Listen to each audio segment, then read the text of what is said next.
आपने नोटिस किया है कि आजकल के मेगा बजट हिस्टोरिकल और माइथोलॉजिकल फिल्मों में हमें सीटियां मारने वाले विजुअल्स तो मिल जाते हैं, पर थिएटर से बाहर आने के बाद वो कैरेक्टर कनेक्शन और इमोशनल डेप्थ क्यों गायब लगती है। आजकल हर कोई पैन इंडिया और एपिक फिल्म बनाने की रेस में लग चुका है। प्रोड्यूसर्स 100 से लेकर तो थाउजेंड्स ऑफ करोड़ तक पैसा पानी की तरह बहा रहे हैं। लेकिन एक बड़ा सवाल ये उठता है कि are we sacrificing historical accuracy and script writing just to show off a visual grandeur. Hindi cinema का एक वक्त था जब हिस्टोरिकल्स मतलब मुगले आजम, जो कि 1960 में रिलीज हुई थी, उस वक्त सीजीआई नहीं था, पर उनका स्केल, उनका प्रोडक्शन डिजाइन और सबसे जरूरी उनके डायलॉग्स और स्क्रिप्ट इतिहास में दर्ज हो चुके थे। या फिर रामानंद सागर जी की रामायण जो 1987 में रिलीज हुई थी और बी.आर. चोपड़ा की महाभारत जो 1988 में रिलीज हुई थी, इन प्रोजेक्ट्स को ले लीजिए। उनमें भी जीरो हाई एंड वीएफएक्स था, बट पूरे इंडिया की सड़कें सुनसान हो जाती थी जब ये टीवी पर आते थे।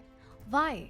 Because the soul was intact. Cut to 2023, Adipurush, एक ऐसी फिल्म जिसका रिपोर्टेड बजट अराउंड 700 करोड़ बताया गया था। ओम राउत ने रामायण को एक हॉलीवुड सुपर हीरो टेम्पलेट में फिट करने की कोशिश की। रिजल्ट, एक कोलोसल डिजास्टर। मेकर्स ने क्लेम किया कि ये एक मॉडर्न रीटेलिंग है और विजुअल ग्रैंडोर अचीव करने के चक्कर में उन्होंने बेसिक स्क्रिप्ट राइटिंग और कैरेक्टराइजेशन का मजाक बना दिया। The VFX felt cartoonish and सबसे बड़ा सेटबैक उनके डायलॉग्स था, जिसे लिखा था मनोज मुंतशिर ने। जब पब्लिक आउटरेज हुआ तब उन्हें लाइन चेंज कर लंका करनी पड़ी। ये दिखाता है कि विजुअल इफेक्ट्स पर पैसा लगाने वाली टीम ने कल्चरल सेंटिमेंट्स और स्क्रिप्ट पर जीरो रिसर्च किया था। उसी तरह 2022 में आई अक्षय कुमार की सम्राट पृथ्वीराज। फिल्म ने क्लेम्स किए कि वो एक हिस्टोरिकल एपिक है based on Prithviraj Raso, but historians ने पॉइंट आउट किया कि रासो खुद हिस्टोरिकली काफी फ्लॉड और एग्जैजरेटेड टेक्स्ट है। फिल्म्स में लैविश सेट्स तो थे, बट सम्राट पृथ्वीराज चौहान जैसी फिगर को एक grippy edge of the seat screenplay नहीं मिल पाए। आशुतोष गोवारीकर की पानीपत और मोहनजोदारो का भी यही कुछ हाल था। बॉलीवुड के फिल्म मेकर्स आजकल संजय लीला भंसाली जैसे पद्मावत और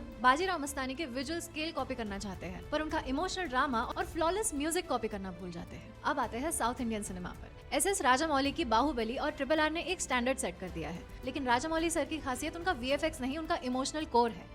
हम कटप्पा और बाहुबली के रिश्ते के लिए रोए थे, सीजीआई वाटरफॉल के लिए नहीं। लेकिन अब साउथ इंडस्ट्री में भी ये ट्रेंड शुरू हो चुका है जहां scale is prioritised over story. Let's talk about the very recent Kanguva 2024 starring Suriya. Film का स्केल बहुत मैसिव था। वेटरी की सिनेमेटोग्राफी एंड लेट मिलन का आर्ट डायरेक्शन माइंड ब्लोइंग था। हॉलीवुड लेवल के एक्शन सीक्वेंसेस और सुरैया का डबल रोल, इन्हें काफी प्रेज मिला। लेकिन इस फिल्म में एक बहुत बड़ा फ्लॉ था। फिल्म अपने ग्रैंडियर के चक्कर में इतनी लाउड हो गई कि इमोशनल कनेक्ट टूट गया। प्रेजेंट डे सीन्स बहुत वीक लिखे थे and the decibel levels of the music was so high कि डायलॉग समझना मुश्किल हो चुका था। Kanguva is a prime example कि जब आप एक मैसिव एंशिएंट वर्ल्ड क्रिएट करते हैं, अगर आप उसके करंट टाइमलाइन की स्क्रिप्ट में ग्रिप नहीं ला सके तो the movie feels like a damp squib. On the flip side we have Mani Ratnam's Ponniyin Selvan. कल्कि कृष्णमूर्ति की एपिक नॉवेल पर बेस्ड इस फिल्म को कई लोगों ने कंप्लेन किया कि बाहुबली जैसा एक्शन क्यों नहीं है इस फिल्म में, but here's the catch. Mani Ratnam ji ने एक्टिवली ओटीटी विजुअल ग्रैंडियर को अवॉइड किया। उन्होंने चोला डायनेस्टी की पॉलिटिक्स, बिट्रेयल और एक्चुअल लिटरेचर को प्रायोरिटी दी। हालांकि फिल्म में 100% हिस्टोरिकल एक्यूरेसी नहीं थी। फॉर एग्जांपल, चोला किंग्स की आर्किटेक्चर और कॉस्ट्यूम्स को थोड़ा सिनेमैटिक लिबर्टी के साथ दिखाया गया, but the screenplay was highly loyal to the book, preventing it from becoming a mindless CGI fest. और फिर कांतारा और कल्कि आती है। कांतारा ने फोकलोर और माइथोलॉजी को एक ग्राउंडेड लो वीएफएक्स अप्रोच से दिखाया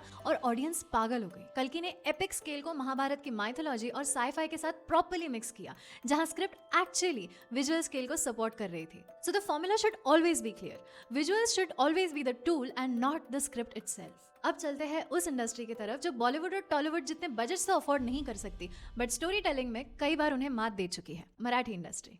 let's talk about Digpal Lanjekar's Chhatrapati Shivaji Maharaj universe. 2022 में आई थी पवनखिंड, जो बाजी प्रभु देशपांडे और 300 मराठा सोल्जर्स के विशालगढ़ के पास वाले लास्ट स्टैंड पर बेस्ड थी। इस पूरी फिल्म का बजट बॉलीवुड के एक हीरो के वैनिटी वैन के खर्चे के बराबर था, but it grossed around 75 crore, multiple times of what was invested. क्यों? क्योंकि इस फिल्म ने वीएफएक्स पर रिलाई नहीं किया, बल्कि शिवाजी महाराज और बाजी प्रभु के बीच के डिवोशन और प्रॉमिस को इतना डीपली दिखाया, इतना डीपली लिखा कि थिएटर्स में लोग रोने लग गए। Let's make a very direct comparison.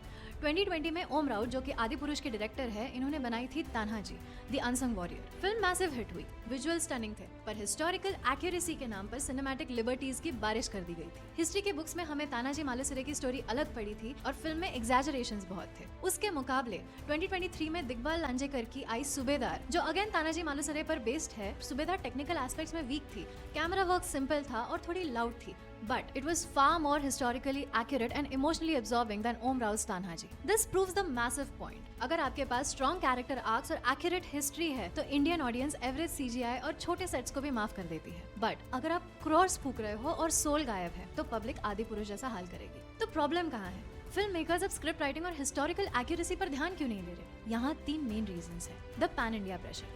आजकल प्रोड्यूसर सोचते हैं कि तमिल, तेलुगु, हिंदी, मलयालम और कन्नड़ा ऑडियंस को एक साथ थिएटर्स में लाने का सिर्फ एक ही तरीका है, विजुअली यूनिवर्सल स्पेक्टिकल्स। भाषा अलग हो सकती है पर एक्सप्लोजन सभी को समझ में आता है और इस प्रोसेस में लोकल हिस्टोरिकल न्यूआंसेस और ऑथेंटिक स्टोरी टेलिंग कभी कभी खो जाती है। Lack of research. हिस्टोरियंस को ऑन बोर्ड लाने के बजाय स्टूडियोज आजकल कंसेप्ट आर्टिस्ट और सीजीआई फार्म्स को ज्यादा इंपॉर्टेंस दे रहे हैं। स्क्रिप्ट राइटर टेबल पर आखिरी इंसान बन चुका है। एंड सबसे ज्यादा important factor, audience conditioning. Marvel और हॉलीवुड के ब्लॉकबस्टर्स देख कर एक ऐसी ऑडियंस तैयार हो चुकी है जिसका अटेंशन स्पैन बहुत कम है। फिल्म मेकर्स को लगता है कि अगर हर 10 मिनट में एक ग्रैंड सेट पीस नहीं आया तो ऑडियंस बोर हो जाएगी, जो कि कुछ हद तक सच भी है। पर इस प्रोसेस में हम सब ये भूल जाते हैं कि लगान जैसी फिल्म जिसमें कोई वीएफएक्स नहीं थे, प्योर ह्यूमन ड्रामा था और एक क्रिकेट मैच था, वो भी ऑस्कर तक पहुंच चुकी थी। When a mythological film brings ancient text on the screen, its actual power lies in its spiritual and moral center, not just vivid color schemes and 3D effects. Mythology और history हमारी cultural legacy है,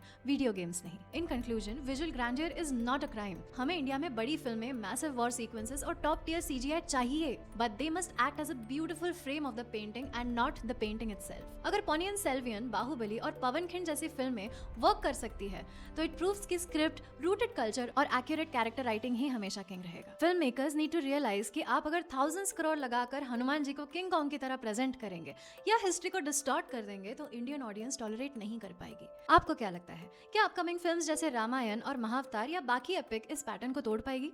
late me know in the comments below. Also अगर आपको video पसंद आई तो do not forget to like and share this video and subscribe my channel. मिलते हैं नेक्स्ट वीडियो में। Till then bye.